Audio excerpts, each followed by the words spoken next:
నమస్తే, welcome to prime health. ఇప్పుడు present చూస్తే ఉష్ణోగ్రతలు విపరీతంగా పెరుగుతున్నాయి. సో ఇలాంటి టైంలో ఇటు చిన్నపిల్లలు కానీ పెద్దలు కానీ డయేరియా బారిన విపరీతంగా ఎండ దెబ్బ వల్ల సఫర్ అవుతున్నారు. సో అసలు డయేరియా బారిన పడితే ఏం చేయాలి, పడకుండా తీసుకోవాల్సిన జాగ్రత్తలు ఏంటి వివరించడానికి లైవ్లో ఉన్నారు డాక్టర్ కృష్ణ సుంకం గారు, ఎండి పీడియాట్రిక్స్, కన్సల్టెంట్ పీడియాట్రిషియన్, అలాగే సనూరా చిల్డ్రన్ హాస్పిటల్స్ నుంచి నేరేడ్మెట్ల, క్రాస్ రోడ్స్, సికింద్రాబాద్. ఇదే అంశానికి సంబంధించి ఎలాంటి సందేహాలున్నా స్క్రీన్పై కనిపిస్తున్న నెంబర్స్కి కాల్ చేసి డైరెక్ట్గా డాక్టర్ గారితో మాట్లాడచ్చు. నమస్తే డాక్టర్ గారు. నమస్తే అండి, థ్యాంక్ యూ అండి. ఇలాంటి ఒక ముఖ్యమైన ఆరోగ్య విషయం గురించి చర్చించడానికి ఇన్వైట్ చేసిన ఛానల్కి చాలా కృతజ్ఞతలు. ముందుగా అసలు డయేరియా వచ్చినప్పుడు ఏం చేయాలి? అసలు డయేరియా ఇప్పుడు ప్రెసెంట్ ఉన్న ఉష్ణోగ్రతలు చూసుకుంటే చాలా ఎక్కువగా ఉంటున్నాయి. అసలు పడకుండా తీసుకోవాల్సిన జాగ్రత్తలు ఏమైనా ఉంటాయా? మ్యామ్, డయేరియా అనేది జనరల్గా ఈ ఎండాకాలం కానీ వర్షాకాలం కానీ ఎక్కువ శాతం కలుషితమైన ఆహారం తీసుకోవడం వల్ల, పొల్యూటెడ్ వాటర్ తాగడం వల్ల, బయట ఫుడ్ తినడం వల్ల, ఒకవేళ సరైన పరిశుభ్రత లేకపోవడం వల్ల వచ్చే ఛాన్స్ ఉంటుంది. It is like stomach bug. అంటే మనం బయట నుంచి ఒక సోర్స్ని స్టమక్లో పంపించడం, ఆ ఇన్ఫెక్షన్ వల్ల మోషన్స్ అయ్యే ఛాన్స్ ఉంటుంది, లూజ్ మోషన్స్.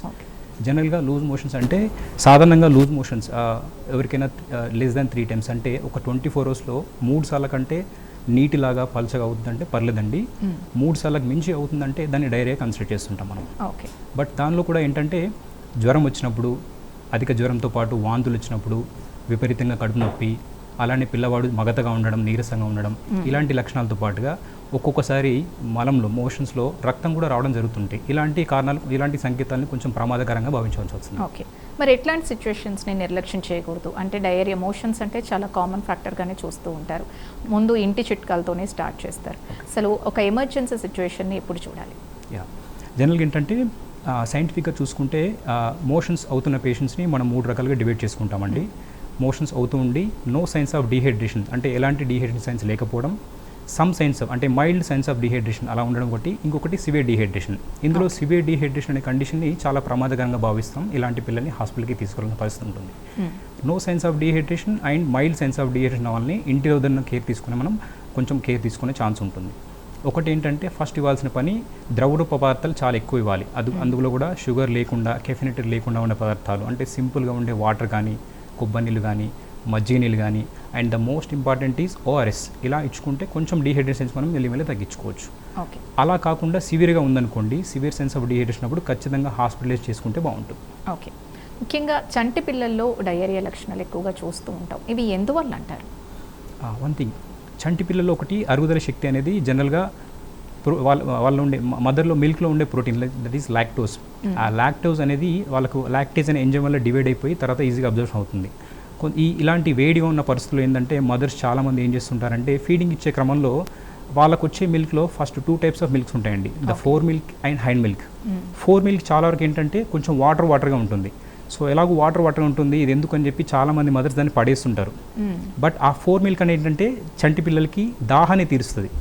సో దాంతో పాటుగా వెనకాల వచ్చే మిల్క్, హైండ్ మిల్క్, అది ఫ్యాట్ ఉంటుంది. దానిలో విటమిన్స్తో పాటు కొన్ని మినరల్స్, న్యూట్రియంట్స్ రిచ్. సో అది ఆహారాన్ని, తనకి ఉండే ఆకలిని తీరుస్తుంది. వీళ్ళేంటంటే ఓన్లీ 2 సైడ్ల మిల్క్ ఇచ్చే క్రమంలో ఓన్లీ 4 మిల్క్ ఒకటే ఇచ్చేసి హైండ్ మిల్క్ని ఆపేస్తున్నారు. సో ఈజీగా 4 మిల్క్ అనేది ఎక్కువ కంటెంట్ ఆఫ్ లూజ్గా ఉంటుంది, ఎక్కువ కంటెంట్ ఆఫ్ షుగర్ ఉంటుంది. సో వీటి వల్ల లూజ్ మోషన్ అయ్యే ఛాన్స్ ఎక్కువ ఉంటుంది. దీన్ని అవాయిడ్ చేయాలంటే ఏం లేదండి, 5 to 10 minutes ఎక్కువసేపు మిల్క్ ఇవ్వాలి. ఒక బ్రెస్ట్ కంప్లీట్ అయిపోయాకనే ఇంకో బ్రెస్ట్ అలా మిల్క్ ఇస్తే బాగుంటుంది. ఓకే. కానీ ముఖ్యంగా పాలు తాగే పిల్లల్లో ఇలా మోషన్స్ అవుతున్నప్పుడు తల్లిపాలు ఇవ్వడం అంత మంచిది కాదు అంటారు. అంటే తల్లి ఆహారం ఏది తీసుకుంటే వీళ్ళకి ఇంకా సివియర్ అయ్యే ఛాన్సెస్ ఎక్కువ అని చెప్పేసి అంటుంటారు. మరి ఇది ఎంతవరకు నిజం అంటారు?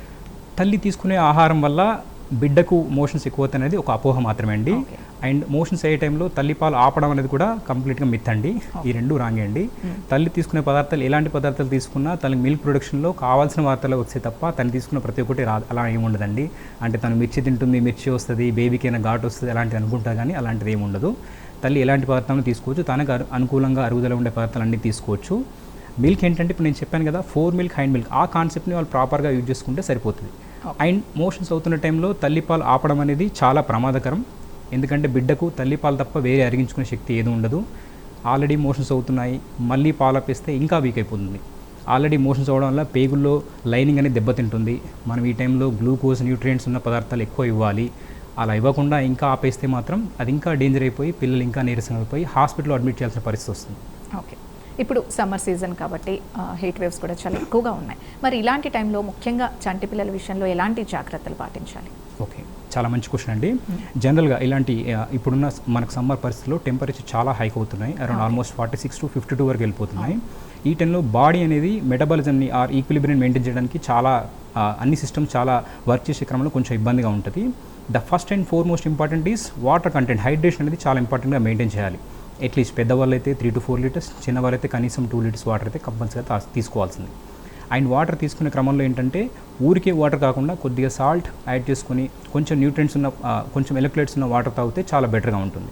ఓకే. అండ్ మోర్ ఓవర్ జనరల్గా సమ్మర్లో తీసుకునే మనం జాగ్రత్తలు అంటే బాగా ఎండ ఉండే టైంలో అరౌండ్ 10 to 4 టైంలో బయటికి వెళ్ళకపోవడం, కాటన్ లూజ్గా ఉండే డ్రెస్సులు వేసుకోవడం, ఎక్కువ నీడ పట్టున ఉండడం, వాటర్తో పాటుగా ఈజీగా అరుగుదల ఉండే ఫుడ్ తీసుకుంటే తనకి అనుకూలంగా ఉంటుంది. ఓకే.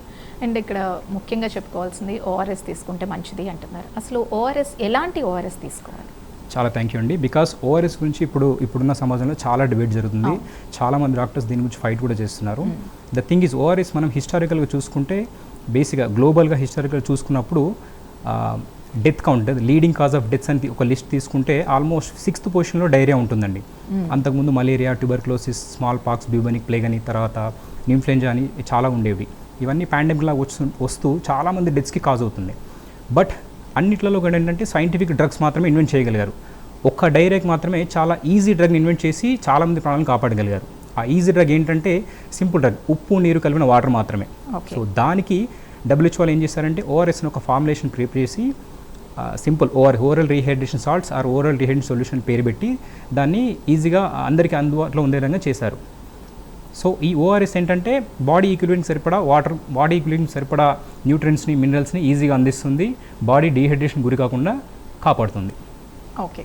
మరి అదే ఓఆర్ఎస్ సెలెక్షన్ టైంలో ఎలాంటివి చూడాలంటారు తీసుకునేటప్పుడు, కొనేటప్పుడు? ఓఆర్ఎస్ ఏంటంటే ఇప్పుడు చాలా ఈజీగా మన మార్కెట్లో వెళ్తుంటే, ఈవెన్ మెడికల్ షాప్లో, జనరల్ స్టోర్స్ వెళ్తుంటే చాలా ఫేక్ ఓఆర్ఎస్ అంటే ఓఆర్ఎస్ని పోలిన ఎనర్జీ రిచ్ డ్రింక్స్ అని చాలా కనిపిస్తున్నాయండి. ORSL అని చెప్పి, సమ్ రీబ్యాలెన్స్ అని చెప్పి సంథింగ్ డిఫరెంట్ ఐటమ్స్ చాలా వస్తున్నాయి. బట్ మనం చూసుకోవాల్సింది ఏంటంటే కాంపోజిషన్లో WHO ఓఆర్ఎస్ కాంపోజిషన్ మాత్రమే మనం ఎత్తుకోవాలి. 245 ml/లీటర్ అనే కాంపోజిషన్ ఖచ్చితంగా ఉండాలి. సోడియం కాంపోజిషన్, గ్లూకోజ్ కాంపోజిషన్ ఈక్వల్గా ఉండేది 75 ml/mol.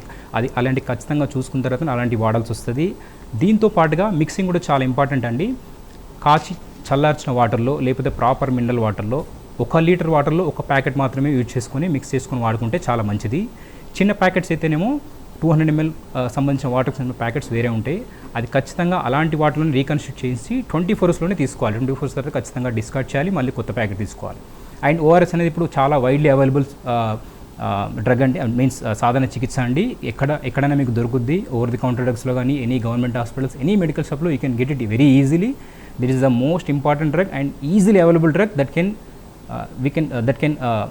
Easily wide spreadly you can use. And అది ఈజీగా మనకు చాలా డీహైడ్రేషన్ సైన్స్ కానీ, ఎనర్జీ లెవెల్స్ కానీ ఈజీగా కంట్రోల్ చేయడానికి చాలా బాగా యూజ్ అవుతుంది. ఓకే.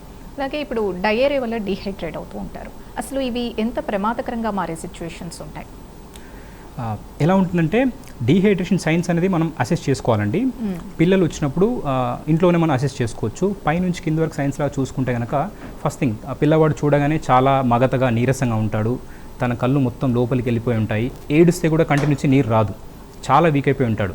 ఈవెన్ ఒక్కొక్కసారి మాట్లాడలేని పరిస్థితి, నీరు కూడా తాగలేని పరిస్థితి. తన నోరు చెక్ చేస్తే పెదవులు ఎండిపోవడం, లిప్స్ ఎండిపోవడం, అలానే ముట్టుకుంటే చాలా జ్వరం కనిపించడం, ఏదైనా తీసుకున్నా కూడా విపరీతంగా వాంతులు అవ్వడం, దాంతోపాటుగా మోషన్లో బ్లడ్ రావడం, ఏది తీసుకోవట్లేదు కాబట్టి మూత్రం కూడా సరిగా రాకపోవడం, ఇవన్నీ చాలా ప్రమాదమైన సంకేతాలండి. దీన్ని సివియర్ డీహైడ్రేషన్గా పరిగణిస్తాము. ఇలాంటి పిల్లల్ని ఖచ్చితంగా హాస్పిటల్ తీసుకెళ్ళి ట్రీట్మెంట్ చేయించుకోవాలి. ఓకే. అయితే ఎలా ఉంటుంది ట్రీట్మెంట్ అనేది? ఇప్పుడు మీరు చెప్పారు డయేరియా ప్లస్ వాంతులు కూడా ఉన్నాయి అనుకోండి, అది ఇంకా సివియర్గా మారే సిచ్యువేషన్స్ ఉంటాయి. సో అసలు ట్రీట్మెంట్ ఎలా ఉంటుంది? ఫస్ట్ ఇంపార్టెంట్ ట్రీట్మెంట్ అండి ఓఆర్ఎస్. ఓఆర్ఎస్ అనేది బాడీ ఈక్విలిబ్రియం చాలా బాగా మెయింటైన్ చేస్తుంటుంది. Because it contains sodium, glucose and other minerals also. So దాన్ని తీసుకుంటే చాలా వరకు బాడీలో స్టమక్లో సిటప్ అయి ఉంటుంది కాబట్టి అది ఈజీగా, అది వామిటింగ్ని అంత ఈజీగా కానివ్వదు. సో స్టమక్లో ఈజీ సెట్ అవుతుంది. అది తీసుకుంటూ మెల్లిగా డీహైడ్రేషన్ సైన్స్ తగ్గించుకోవచ్చు మనం. తను తీసుకుంటున్నాడు, ఓకే యాక్సెప్ట్ చేస్తున్నాడు అంటే దాంతోపాటుగా శుభ్రమైన ఫుడ్, మీన్స్ కొంచెం ఈజీగా అరిగేదల ఫుడ్, పెరుగన్నం కానీ, గంజి నీళ్ళు కానీ, కొబ్బరి నీళ్ళు కానీ మజ్జిగన్నం కానీ కొద్దిగా సాబుదానా కానీ ఇలాంటి తినిపిస్తే తనకు అరుగుదల కూడా ఈజీగా ఉంటుంది. అరటి పనులు కూడా పెట్టచ్చండి, పర్లేదు. సో ఇలా ఫుడ్ పెట్టుకుంటూ తనకు హైడ్రేషన్ మెల్లిగా ఇంప్రూవ్ చేస్తే పర్లేదు. అది తీసుకోలేని పక్షంలో మాత్రం ఖచ్చితంగా హాస్పిటల్ వచ్చి ట్రీట్మెంట్ చేయించుకుంటే బాగుంటుంది. ఓకే. అలాగే చంటి పిల్లల విషయానికి వస్తే ఇంకొక ప్రాబ్లం ఎక్కువగా వింటూ ఉంటాం, పళ్ళు వచ్చేప్పుడు కామన్గా మోషన్స్ అవుతాయి అనేది ఉంటుంది. ఇది అపోహ అంటారా, నిజమేనా? కానీ చాలా గట్టిగా నమ్ముతూ ఉంటారు. అది ఖచ్చితంగా అపోహ మేడం. అక్కడ రీజన్ ఏంటంటే మేడం, ఎప్పుడైనా సరే పళ్ళు వస్తున్న క్రమంలో చిన్న పిల్లలకి ఆ చిగులు అనేవి చాలా దురదగా ఉంటుంటాయి. సో వాళ్ళు ఏదైనా వస్తువు కనిపించి ఎక్స్ప్లోర్ చేద్దామనే ఆలోచనలో నోట్లో పెట్టుకుంటారు. సో తన చేతులకు ఉండే మురికి వల్ల, తన బొమ్మలపై ఉండే మురికి వల్ల స్టమక్లోకి ఆ బాక్స్ ఇన్ఫెక్ట్ అయిపోయి వాటి వల్ల లూజ్ మోషన్ వచ్చే ఛాన్స్ ఉంటుంది. సరే ఎలాగూ పళ్ళ వల్ల వస్తుందని చెప్పి అలా వదిలేయడం మంచిది కాదండి. వాటికి ఏం చేయాలంటే సింపుల్, తన చేతులు ఉండే క్రిముల వల్ల వస్తుంది కాబట్టి చేతులు క్లీన్గా పెట్టుకోవాలి, బొమ్మలు కూడా తను శుభ్రంగా పెట్టుకొని ఆడుకొనిస్తే సరిపోతుందండి. బట్ ఎనీహౌ మళ్ళీ డీహైడ్రేషన్ సైన్స్ ఉంటే ద సేమ్ ట్రీట్మెంట్, ఓఆర్ఎస్తో పాటు కొన్ని లిక్విడ్స్ అలా అలో చేసుకోవాలి. ఓకే. ఇది చంటి పిల్లల విషయానికి వస్తే, ఇప్పుడు వృద్ధుల్లో ఇలాంటి డయేరియా సిమ్టమ్స్ ఉన్నప్పుడు మరి వారు ఎలాంటి జాగ్రత్తలు తీసుకోవాలి? డయేరియాకి యూనివర్సల్గా ఎప్పుడైనా ఇదే ట్రీట్మెంట్ ఉంటుందండి. డయేరియా అనేది మనం ఎప్పుడైనా సరే అక్కడ ఉన్న డయేరియా అంటే మీన్స్ లూజ్ మోషన్స్ అనేది ఒక సిమ్టమ్ మాత్రమే చూడాలి, ఒక డిసీజ్ లాగా చూడొద్దండి. ఆ సిమ్టమ్ని మనం తగ్గించుకునే క్రమంలో ఆ డీహైడ్రేషన్ సైన్స్ తగ్గించుకుంటే చాలా ఈజీగా రికవర్ అయిపోతుంది. బికాజ్ బాడీకి ఉండే ఇమ్యూన్ సిస్టమ్ ఎలా పనిచేస్తుందంటే, ఎనీ వైరస్ అయినా బ్యాక్టీరియా అయినా నువ్వు ప్రాపర్గా ఎనర్జీ లెవెల్స్ మెయింటైన్ చేస్తే ఆ వైరస్ని, ఆ బగ్ని తను ఈజీగా ఇమ్యూన్ చేసుకుని ఫైట్ చేసే కెపాసిటీ వస్తుంది. సో మనం ఆ డీహైడ్రేషన్ సైన్స్ తగ్గించుకోవడానికి మెయిన్గా ఇలాంటి ఓఆర్ఎస్ స్టార్ట్ చేసుకోవాలండి. కొందరికి వైద్యుల సలహా మేరకు ప్రోబయోటిక్ స్టార్ట్ చేసుకోవాలి. అలాంగ్ విత్ ఫుడ్, ఇలా జిగురుగా ఉండే ఫుడ్, అరటిపండు కానీ, గంజి కానీ, కొబ్బరి నీళ్ళు కానీ, కొద్దిగా సాబుదానా రైస్ కానీ తింటుంటే తనకి ఈజీగా హైడ్రేషన్తో పాటు ఇమ్యూనిటీ కూడా పెరుగుతుంది, బాడీ ఆటోమేటిక్గా ఫైట్ చేసుకుంటుంది. ఓకే. అంటే డయేరియా పడ్డాక కాకుండా అసలు అంతకు ముందే అందరూ కామన్గా ఇప్పుడు సమ్మర్ కాబట్టి అసలు ఎలాంటి ఆహారం తీసుకుంటే కొంచెం సేఫ్గా ఉండొచ్చు? లైక్ మీరు అడిగింది ఏంటంటే ప్రివెన్షన్ అడుగుతున్నారు, నాకు అర్థమైంది. సో ప్రివెన్షన్ ఇస్ లైక్ ఇదే అండి, ఆ బగ్ని మనం లోపల రాకుండా చేసుకోవాలి, స్టమక్ బగ్ని. The absolute, the very good shield against the stomach bug is hand wash. First thing is hand wash. Hand wash మంచిగా ప్రాపర్గా చేసుకోవాలి. Any hand wash you can use, either it in the form of soap or hand wash or simple hand rub అయినా పర్లేదు. ఒక 90% బ్యాక్టీరియాని ఈజీగా remove అయిపోతుంది. తర్వాత hand wash చేసుకొని చేతులు శుభ్రంగా ఉన్నప్పుడే ఫుడ్ దగ్గరికి వెళ్తే బాగుంటుంది. అలానే ఫుడ్ కూడా నీట్గా ఉండేదే తినాలి. బయట ఫుడ్ అవాయిడ్ చేయండి. వాటర్ ఎక్కువ తీసుకోండి. ఎండ ఉండే ప్రదేశాలు కొంచెం అవాయిడ్ చేస్తే బెటర్, బికాజ్ ఎండ వల్ల కూడా బాడీ ఇమ్యూనిటీ తగ్గిపోయి ఈజీగా ఇన్ఫెక్షన్ ఛాన్స్ ఉంటుంది. అండ్ పొరపాటున కూడా పిల్లలకి, చంటి పిల్లలకి బాటిల్ ఫీడ్ ఇచ్చే క్రమంలో చాలా జాగ్రత్తలు పాటించాలి. వాటి వల్ల కూడా అంటే bottle feeding means like milk powder feed చేసి ఇవ్వడం అనేది ఎప్పుడు తప్పు కాదు, ఎందుకంటే చాలా కంట్రీస్ మిల్క్ పౌడర్ వాడుతూనే ఉన్నాయి. బట్ మిల్క్ పౌడర్ ప్రిపరేషన్ అనే ఏరియా చాలా నీట్గా ఉండాలి. ఈవెన్ ఆ ప్రిపరేషన్ సర్ఫేస్ కానీ, బాటిల్ కానీ, ఈవెన్ నిప్పులు కానీ చాలా నీట్గా ఉండి ఎక్కడ టచ్ చేయకుండా ఇస్తే బాగుంటుందండి. ఇవి జనరల్గా తీసుకునే జాగ్రత్తలు. ఓకే. కానీ ఇప్పుడు అంటే డయేరియా అంటే మోషన్స్ తీసుకున్నా కూడా లేదా వామిటింగ్స్ తీసుకున్నా కూడా ఇది చాలా నార్మల్ సమస్యగా చూసి దగ్గరలో ఉన్న ఏదో ఒక మెడికల్ షాప్కి వెళ్ళి ఒక సెల్ఫ్ మెడిసిన్ తీసుకుంటూ ఉంటారు. అంటే ఒకసారి వాళ్ళు ఇచ్చేస్తారు కాబట్టి అది కంటిన్యూ చేస్తూ ఉంటారు. ఇది ఎంతవరకు కరెక్ట్? అసలు ఎంతవరకు దీన్ని నార్మలైజ్ చేసుకోవాలి? ఓవర్ ది కౌంటర్ డ్రగ్స్ అంటే ఎవరికైనా జ్వరం వచ్చినప్పుడు సింపుల్గా వెళ్ళి మెడిసిన్ అడిగితే పారాసిటమాల్ ఇవ్వడం, ఎవరికైనా మోషన్స్ అవుతున్నాయంటే సింపుల్గా అడిగితే అలా ఓవర్ ది కౌంటర్ డ్రగ్స్లో ఓఆర్ఎస్ మాత్రం ఇవ్వడానికి ఛాన్స్ ఉంటుంది. మిగతా ఎనీ టైప్ ఆఫ్ యాంటీబయాటిక్స్ కానీ, అదర్ ప్రోబయోటిక్స్ కానీ వాడేటప్పుడు వైద్యుల సలహా తీసుకుంటేనే బాగుంటుంది. బికాజ్ ఓఆర్ఎస్ అనేది బాడీ ఈక్విలిబ్రియం మెయింటైన్ చేయడానికి సింపుల్, చాలా సాధారణ చికిత్స. బట్ యాంటీబయాటిక్స్ అనేది వాడడం అనేది అంత మంచిది కాదండి. ఎందుకంటే most of the loose motions causing by virus, చాలా వరకు వైరల్ కాజ్ వల్లనే, పిల్లలు అయితే రోటా వైరస్ కాజ్ వల్లనే వస్తుంది. వైరల్ డిసీజ్లో మనం యాంటీబయాటిక్స్ వాడడం వల్ల యూజ్ ఏముంటుంది? అనవసరంగా ఇంకా పేగులో ఉన్న మంచి బ్యాక్టీరియాని చంపేసి ఆ లైనింగ్ దెబ్బతీయడం తప్ప యూజ్ ఏముండదు, ఇంకా నీరసం అయిపోతారు. సో యాంటీబయాటిక్స్ వాడద్దు. అలానే ఈ మధ్యలో చూస్తున్న వాటిలో లోపరమైడ్ యాంటీమోటిల్ డ్రగ్స్ కూడా చాలా వాడుతున్నారు, అది కూడా వాడడం అంత మంచిది కాదండి. వైద్యుల సలహా తీసుకున్న తర్వాతనే అలాంటి డ్రగ్స్ వాడాలా వద్ద డిసైడ్ అవ్వండి. అంతవరకు మీరు కావాలంటే హోమ్ మెజర్మెంట్స్ అండ్ ఓఆర్ఎస్ వాడుకుంటే సరిపోతుంది. ఓకే. ఇప్పుడు నార్మల్ మోషన్స్కి లేకపోతే ఇలా డయేరియా బారిన పడే మోషన్స్కి అంటే డిఫరెన్స్ ఎలా ఉంటుంది, అంటే సివియారిటీకి మధ్యలో? జనరల్గా ఇంతకుముందు అనుకున్నట్టుగా మనం 24 అవర్స్లో 3 సార్ల కంటే తక్కువ అవుతుందంటే మనం దాన్ని పరిగణించాల్సిన అవసరం లేదండి, అది ఆటోమేటిక్గా తగ్గిపోతుంది. 3 సార్లకు మించి 24 అవర్స్లో అది కూడా నీటిలా వస్తుంది, పలచగా వస్తుందంటే దాన్ని ఖచ్చితంగా డైరీలా కన్సిడర్ చేయాలి. అందులో ప్రమాదకరమైన సంకేతాలు అంటే మోషన్స్తో పాటుగా జ్వరం రావడం, ఎక్కువ వామిటింగ్ అవ్వడం, కడుపు నొప్పి రావడం, డీహైడ్రేషన్ సైన్స్ లైక్ నీరసం అయిపోవడం, ఏది తినలేకపోవడం, తాగలేకపోవడం ఇలాంటివి ఉన్నాయంటే మాత్రం ప్రమాదకరమైన సంకేతాలుగా భావించాలి. ఓకే. అండ్ బ్లీడింగ్ కూడా అవుతుంది అని అన్నారు, ఇది ఎందువల్ల జరుగుతుంది అంటారు? జనరల్గా బ్లీడింగ్ అంటే మోషన్ ద్వారంలో కాన్స్టిపేషన్ ఉందనుకోండి, మోషన్ సరిగా రాదు కాబట్టి అది కోసుకుపోయి వచ్చే ఛాన్స్ ఉంటుంది, అది కాన్స్టిపేషన్ ప్రాబ్లం. ఈ లూజ్ మోషన్స్ ఎలా ఉంటుందంటే ఎక్కువసార్లు మోటిలిటీ, ఎక్కువసార్లు మూవ్మెంట్ అవడం వల్ల కూడా తనకి ఎక్స్కోరేషన్ అయిపోయి మ్యూకోజల్ లేయర్లో దానివల్ల మోషన్స్ వచ్చే ఛాన్స్ ఉంటుంది. ఓకే. అయితే ఇప్పుడు ప్రెసెంట్ సమ్మర్లో చాలామంది సఫర్ అయ్యే ఇంకొక సమస్య చెమటకాయలు అంటుంటారు. సో చెమటకాయలు అండ్ సెగ్గడ్డలు కూడా వింటుంటారు. అసలు ఈ రెండింటి మధ్య డిఫరెన్స్ ఏంటి, వచ్చినప్పుడు ఏం చేయాలి? Thank you madam. యాక్చువల్లీ చాలామంది క్లినిక్లో వచ్చిన కూడా ఇదే డౌట్ ఉంటున్నారు, మేము పౌడర్ వాడాలా, క్రీమ్ వాడాలా వీటికి అని చెప్పి. సో ఫస్ట్ డిఫరెన్షన్ తెలుసుకుందాం మేడం. చెమటకాయలు, సెగ్గడ్లు. చెమటకాయలు అంటే మన మామూలు స్కిన్లో ఉండే పోర్స్ చెమటను రిలీజ్ చేస్తూ ఉంటాయి. అవి క్లాగ్ అయినప్పుడు చిన్న మీలేలాగా, చిన్న బుడిపిల్లాగా వస్తుంటాయి, వాటిని చెమటకాయలు అంటుంటాం. సెగ్గడ్డలు అంటే ఫాలిక్యులేటిస్, హెయిర్ ఫాలికల్స్ ఎక్కడైతే హెయిర్స్ ఉన్నాయో అక్కడ మనకు బ్యాక్టీరియల్ ఇన్ఫెక్షన్ వచ్చినప్పుడు అవి పస్ఫిల్ బ్లిజర్ లాగా ఫామ్ అయిపోయి వాటికి నొప్పి రావడం, వాటి వల్ల ఫీవర్ రావడం ఇలాంటివి వస్తుంటాయి, వీటిని సెగ్గడ్డలు అంటుంటాం. చెమటకాయలకైతే ఏం లేదండి, సింపుల్గా చల్లటి వాటర్తో కడుక్కోవడం, చాలా దురద ఉంటేనే కొంచెం కొన్ని మాయిశ్చరైజింగ్ లోషన్ వాడుకుంటే సరిపోతుంది. అనవసరంగా పౌడర్లు, ప్రిక్లీ హీట్ వాడడం వల్ల ఇంకా క్లాగ్ అయిపోయి వాటి వల్ల ఇంకా ఇన్ఫెక్షన్ ఛాన్స్ ఉంటుంది. So simple measurements like cleaning and ఒక సింపుల్ లోషన్ రాసుకుంటే సరిపోతుంది. సెగ్గడ్లకి మాత్రం ఖచ్చితంగా నొప్పి సివియర్గా ఉందంటే డాక్టర్ని కలిసి యాంటీబయాటిక్స్ స్టార్ట్ చేస్తే బాగుంటుందండి. ఓకే. అలాగే ఇప్పుడు చంటి పిల్లల గురించి మాట్లాడుకున్నాం, వృద్ధుల గురించి కూడా మాట్లాడుకున్నాం, కానీ మధ్యలో స్కూల్కి వెళ్ళే పిల్లలు ఉంటారు, వాళ్ళు ఎటువంటి కేర్ తీసుకోవాలి, వాళ్ళు అసలు ఇన్ఫెక్షన్స్ బారిన ఎలాంటి సిచ్యువేషన్స్లో పడతారు? Thank you very much madam. Because upcoming is school going childrens, జూన్లో స్కూల్స్ ఓపెన్ అవుతున్నాయి. స్కూల్స్ ఓపెన్ అయిన తర్వాత పిల్లలకి తెలియకుండానే ఒకరితో ఒకరు ఆడుకోవడం, ఆటోలో వెళ్తున్నప్పుడు ఒకరితో ఒకరు షేక్ హ్యాండ్ ఇచ్చుకోవడం, వస్తువులు మార్చుకోవడం ఇలా జరుగుతుంటుంది. సో మీ పిల్లల నుంచి వేరే పిల్లలకి ఇన్ఫెక్షన్ రాకుండా ఉండాలన్నా, వేరే పిల్లల నుంచి మీ పిల్లలకి ఇన్ఫెక్షన్ రాకుండా ప్రతి ఒక్క తల్లిదండ్రులు పాటించిన విషయం, ఫస్ట్ థింగ్ ఈజ్ లైక్ స్కూల్కి వెళ్తున్నారు, సో నీట్గా ఉండేలా చూసుకోండి, పరిశుభ్రంగా ఉండాలి, పిల్లల చేతులు అండ్ ఎక్స్పోజింగ్ పార్ట్స్ అని చాలా నీట్గా ఉండేలా చూసుకోండి. వాళ్ళకి ఏదైనా బుక్స్ కానీ బ్యాగ్స్ కానీ ఇచ్చినప్పుడు అవి కూడా నీట్గా ఉండేలా చూసుకోండి, క్రాస్ ఇన్ఫెక్షన్ రాకుండా ఉంటుంది. తినుబండాల్లో ఒకరి నుంచి ఒకరు మార్చుకునే విధానం, ఆటోలో కానీ స్కూల్కి వెళ్ళగానే అవి చాలా వరకు అవాయిడ్ చేస్తే బాగుంటుంది. సింపుల్ ఫుడ్స్ మీరు షేర్ చేసుకుంటే పర్లేదు, ఆయిల్ ఫుడ్ షేర్ చేసుకున్నప్పుడు కొంచెం ఇన్ఫెక్షన్ వచ్చే ఛాన్స్ ఉంటుంది. సో వాటిని కేర్ఫుల్గా తీసుకోండి. పిల్లలకి నీరు తాగడం అలవాటు చేయించండి, నీటి వల్ల హైడ్రేషన్ ఇంప్రూవ్ అవుతుంది కాబట్టి వాళ్ళకి ఇమ్యూనిటీ కూడా పెరుగుతుంటుంది.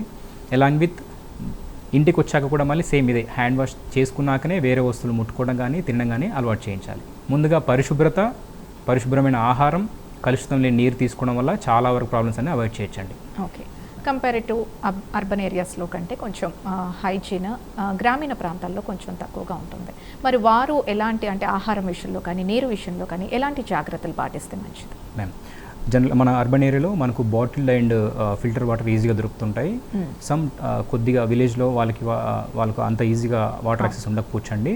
అలాంటి వారు వాటర్ నుంచి వచ్చే ఇన్ఫెక్షన్ రాకుండా ఉండాలంటే మరిగించి చల్లార్చి ఆ వాటర్ని స్టోర్ చేసుకుని తాగుతుంటే బాగుంటుందండి. చాలా వరకు ఇన్ఫెక్షన్ సోర్స్ అనేది తగ్గిపోతుంది. అలాగే వాళ్ళ పరిసరాలు కూడా నీట్గా పెట్టుకొని తినే ఫుడ్ కొంచెం వేడిగా ఉన్నప్పుడే తింటుంటే బాగుంటుంది.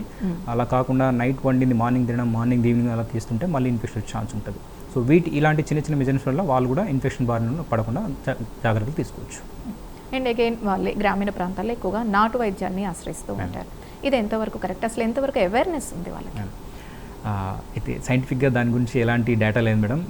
నాటు వైద్యం అనేది కేవలం ప్లసిబో అనే ట్రీట్మెంట్ ద్వారా నడుస్తుంటుంది. ఒక్కొక్కసారి ఏంటంటే నమ్మకంతో మాట్లాడి ఏదో ఒక డ్రగ్ ఇస్తే తగ్గిపోతుందనే ఉద్దేశం కొద్ది అలా చేస్తుంటారు.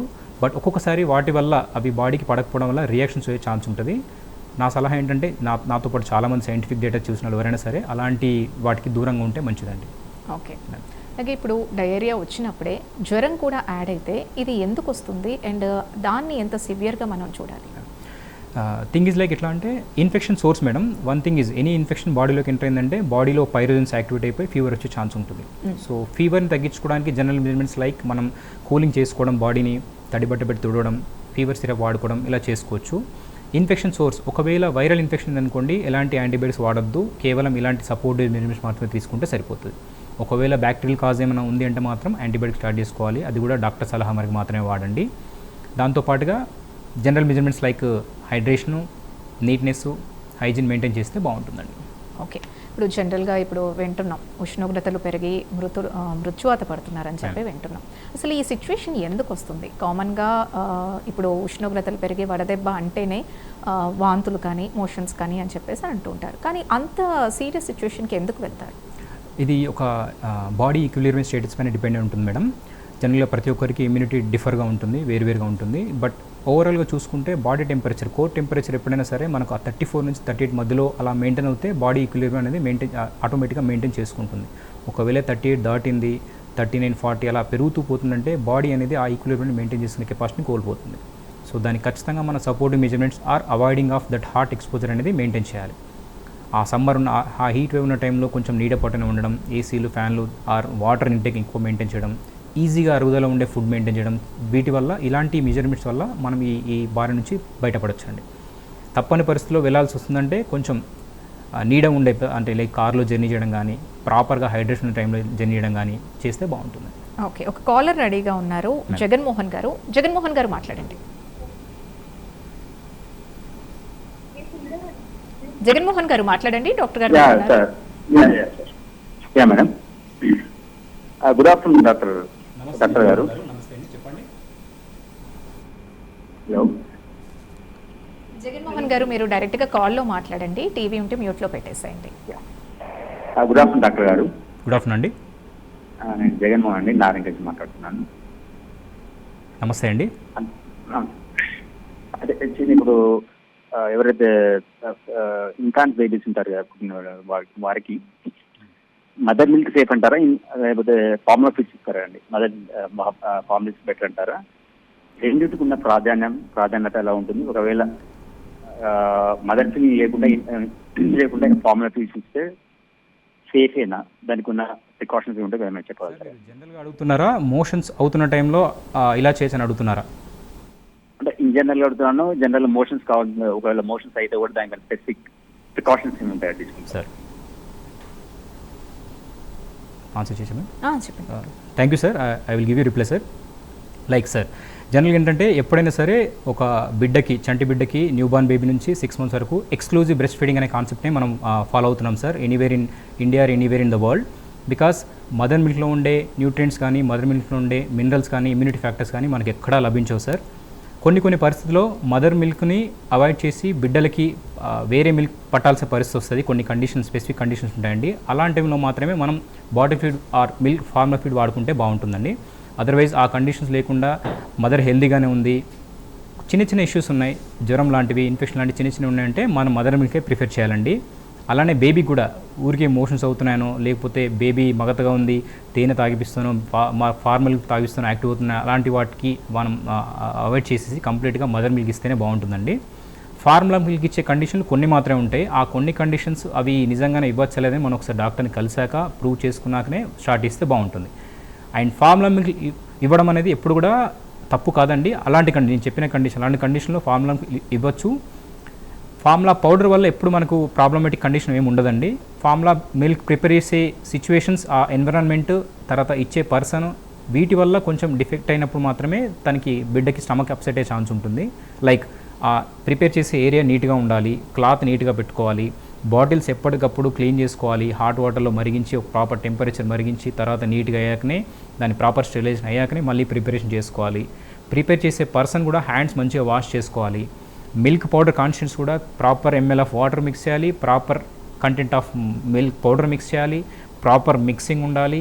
మిక్స్ చేసిన తర్వాత ఊరికి ఎలా వస్తుందని చెప్పి ఊరికి నిప్పులు పట్టుకోవడం అలాంటివి కూడా చేయొద్దు. అది డైరెక్ట్గా టెంపరేచర్ మన అరచేతి పైన లేకపోతే బ్యాక్ ఆఫ్ ది హ్యాండ్ పైన వేసుకొని టెంపరేచర్ యాక్యురేట్గా ఉంది అన్నప్పుడు మాత్రమే బిడ్డ నోట్లో పెట్టాలి. ఇలాంటి మెజర్మెంట్స్ తీసుకుంటే milk feeding, formal milk feeding వల్ల వచ్చే ప్రాబ్లమ్స్ కూడా మనం అవాయిడ్ చేయొచ్చండి. ఓకే, అలాగే డాక్టర్ గారు, ఇప్పుడు డయేరియా బారిన పడగానే, లేకపోతే స్టార్టింగ్ ఏదైనా ఒక 2-3 times మోషన్స్ అవగానే అసలు చేయాల్సిన ఫస్ట్ ఎయిడ్ ఏంటి ఇంట్లో? సైన్స్ ఆఫ్ డిహైడ్రేషన్ అనాలిసిస్ బట్టి చూసుకోవాలి madam. First thing is motions అవుతున్నాయి, తను ఒకవేళ డల్ అవుతున్నాడనే కండిషన్ అనిపిస్తుంది, కొంచెం కడుపు నొప్పి, ఫీవర్ అలాంటి కండిషన్ అనిపిస్తుంది అంటే వెంటనే first ORS or any liquids in the form of hydration. ORS ఒకవేళ అవైలబుల్ లేదు అంటే కనుక ఇంట్లోనే మనం మజ్జిగ నీరు, కొబ్బరి నీరు ఆర్ గంజి నీరు ఇలా ప్రిపేర్ చేసుకుని తాగిపించుకోవచ్చు. అండ్ బయటికి వెళ్తే ఇప్పుడు ఎక్కడికి వెళ్ళినా కూడా ఓఆర్ఎస్ చాలా అబండెంట్గా దొరుకుతుంది. ఫేక్ ఓఆర్ఎస్ కాకుండా ప్రాపర్ ఓఆర్ఎస్ తీసుకుంటేనే హైడ్రేషన్ అనేది ప్రాపర్గా మెయింటైన్ అవుతుంది. సో WHO ఫార్మ్డ్ ఓఆర్ఎస్ మాత్రమే వాడండి. అవి మాత్రమే రీకన్స్ట్రక్ట్ చేసుకొని వితిన్ 24 hours ప్రాపర్గా యూజ్ చేస్తే తనకు చాలా వరకు ఈ సిమ్టమ్స్ నుంచి బారిన పడవచ్చు. సివియర్ డిహైడ్రేషన్ అనే కండిషన్లోకి వెళ్లకుండా బిడ్డను కాపాడుకోవచ్చు. ఓకే, థ్యాంక్ యూ డాక్టర్ గారు. అసలు ప్రజెంట్ సిచ్యువేషన్కి తగ్గట్టు డయేరియా బారిన పడినప్పుడు ఏం చేయాలి, ముఖ్యంగా చంటి పిల్లల్లో ఎలాంటి జాగ్రత్తలు తీసుకోవాలి, తల్లిపాలకు సంబంధించి అసలు డయేరియా పట్ల ఉన్న అపోహలకు సంబంధించి చాలా మంచి ఇన్ఫర్మేషన్ ఇచ్చారు. Thank you once again. Thank you very much. Thank you to Prime TV, Prime 9 TV, and to the anchor ma'am. I would like to thank to Dr. Shivaranjan ma'am, who fought very effectively regarding fake ORS and fake ORS solutions. And hats up to you ma'am. I am very thankful to everyone. Okay, thank you sir. ఇదే ఇవాళ prime health. రేపటి prime హెల్త్లో మళ్ళీ కలుద్దాం. Keep watching prime 9.